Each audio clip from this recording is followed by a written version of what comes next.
বন্ধুরা তোমাদের মনের বাবার একটা ভিডিও নিয়ে চলে আসলো। বন্ধুরা আজকে আমি যাবো সেই সুভাষগঞ্জ ঘোষপাড়া, সেখানে নাকি বড় বাউল উৎসব হচ্ছে আর উত্তরপ্রদেশের সব থেকে বড় বাউল। তার জন্য আমি চটপট করে রেডি হয়ে আমি চলে গেলাম সেই বাউল উৎসবে। আর দেখো বন্ধুরা আজকে আমি যাবো সেই ঘোষপাড়া, আর সেখানে গিয়ে আমি তোমাদের দেখাবো বাউল উৎসব। আর দেখো সামনে যদি এরকম এত সুন্দর রাস্তা দেখতে পারবো আমি ভাবতেও পারি নাই কত সুন্দর লাগছে। বন্ধুরা এই বাউলে তোমরা কে কে আসো আমাকে কমেন্ট করে জানাও। বাউল মানে কাউল সেটা তোমরা জানো, আর সেটাই আজকে আমার সঙ্গে হয়েছে। অবশেষে আমি বাউলের সামনে ঢুকে গেলাম, আর দেখো কত সুন্দর লাগছে কিন্তু বন্ধুরা আকাশটা, আর আমার এত ভালো লাগছে। হয়তো আজকে এই মেঘলা আকাশটা কিন্তু এই বাউলটাকে 12টা বাজাই দিবে। আর খুব বড় একটা বাউল সেখানটা কিন্তু আজকে মেঘ করেছে, আর দেখো এই মেঘটার অবস্থা।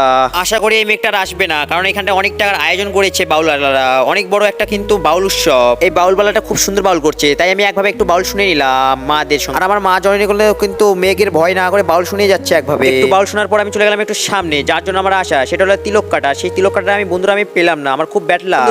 তোমরা আমাকে কমেন্ট করে জানাও আমি তিলক কাটা কোথায় পাবো, তোমরা যদি জেনে থাকো তো আমাকে কমেন্ট করে জানাও। আর বন্ধুরা তোমাদের কি বলবো, মেলার ভিতরে এত গরম লাগছে, কেউ নেই তবু একটু সামনে দেখতে পাই এরকম দোকানগুলো, আর দোকানগুলো দেখো কত সুন্দর। আর এই মেঘটা কিন্তু তার দোকানগুলো কিন্তু একদম 12টা বাজায় দিবে, আর আশা করি মেঘ হবে না। তারপর একটু আমি সামনে একটু মেলার ভিতর ঘুরতে দেখতে পাই এরকম ভাইগুলো আমার দিকে দেখছে, আমি জানি না কেন দেখছে। ভাইগুলো নাকি আমার ভিডিও দেখে। আর সত্যি কথা বলতে বন্ধুরা যখন এই কথাটা শুনলাম আমার এত ভালো লাগছিল, এইসব তোমাদের জন্য বন্ধুরা। তো দেখা হচ্ছে নেক্সট একটা ভিডিওতে বন্ধুরা, তোমরা সাবধানে থাকো, ভালো থেকো, বাই।